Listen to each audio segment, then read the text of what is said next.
Boy, folks, all I can say is leave it to a woman to pick the right man for the job. Phew. When women say the softest-hearted men are the strongest, Tim Walz is what we mean. The kind of emotional intelligence Tim Walz has cannot be taught. And when you find it, you hold on to it and hope some of it rubs off on you and the ones you love. Tim Walz came off as the kid who saved E.T., and J.D. Vance came off as the scary government dude who took him away. I would venture a guess that if J.D. Vance spent 24 hours with Tim Walz, J.D. would awaken from his MAGA stupor and return to the Orangina-hating liberal he once was. Folks, it was a civilized debate. There were even moments when Lashalicious seemed human, but his pesky reptilian tail kept swishing its way out of his suit, reminding us he's a lizard with a good education and a shitty heart. Well, the biggest takeaway is Lashalicious is a big fat liar. That and his eyeliner is in the wrong era, like Boy George circa Karma Chameleon. Yeah. J.D. Grumpy Cat Lashalicious looked the country in the eye and said he never supported a national abortion ban. Oh, Lashalicious. Didn't they teach you about videotape at Yale? He also refused to admit Orangina Pervalicious Felonia Schlumper McPhee lost the 2020 election. And it was kind of sad because we all knew he was just trying to avoid getting a spanking. Okay, so here's the play-by-play. On Israel, neither answered in a way that makes any sense to people tired of watching a madman be called an ally. Okay? On climate change, Lashalicious made it sound like we're not really sure if carbon emissions are bad, but if they are, it's Kamala's fault. Tim said climate change is real. It's not cool that Orangina says it's a hoax, and why would we believe him over experts? 'Cause duh, that's dumb. On immigration and deportation, Lashalicious refused to answer the question twice about whether he would separate kids who are citizens from their parents who are not. Tim brought up the border bill Orangina tanked. Lashalicious basically said if only border cops were empowered to rough up migrants, everything would be peachy. On Haitians eating their dogs, Lashalicious said he's worried about protecting Americans, not the migrants.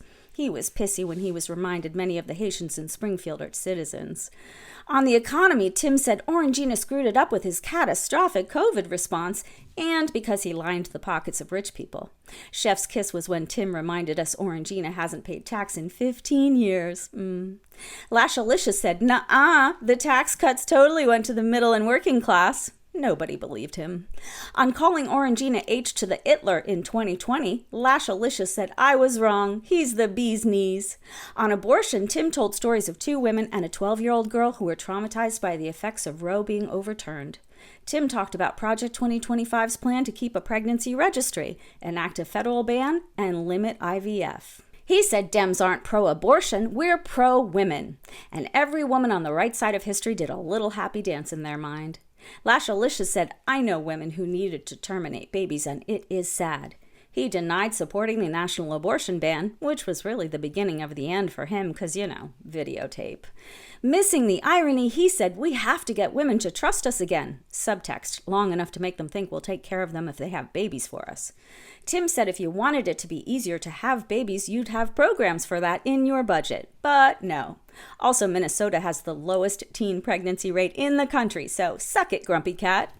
On pew-pew violence, Lashalicious said, "We feel sad for kids who get pewed at school, and that's Kamala's fault because pew-pews come from Mexico." Except no, doofus, it's the other way around. He said schools need stronger windows and better doors, like prisons have. Also, mental health in cities are the problem. Tim said mental health doesn't correlate to violence, and most pew-pew deaths come from rural folks who unalive themselves. Like music to every parent's ears, Tim said, it's the pew-pews.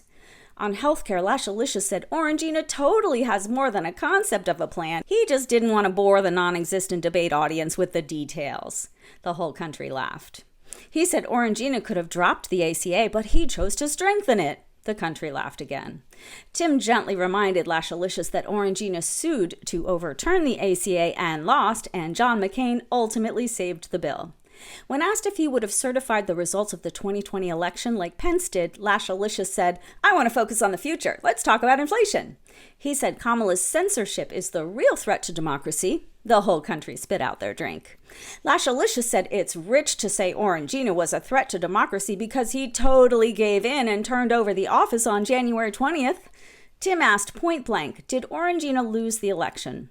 Lashalicious said, "I'm focused on the future and the First Amendment, and Kamala wants to threaten free speech." And that was really when it was all over. Tim asked America, will you stand up? Who's going to honor democracy and who's going to honor Donald Trump? Lashalicious dissociated his way through his closing statement. He said, my grandma was poor. Everyone should have food, and our country is great because even poor people wish me well. But Kamala is ruining it. And that was it. A night to remember. A thrilling confirmation that the first thing Madam President Kamala Harris has done for the American people is choose the perfect man for the moment. Vote blue, folks. Yeah.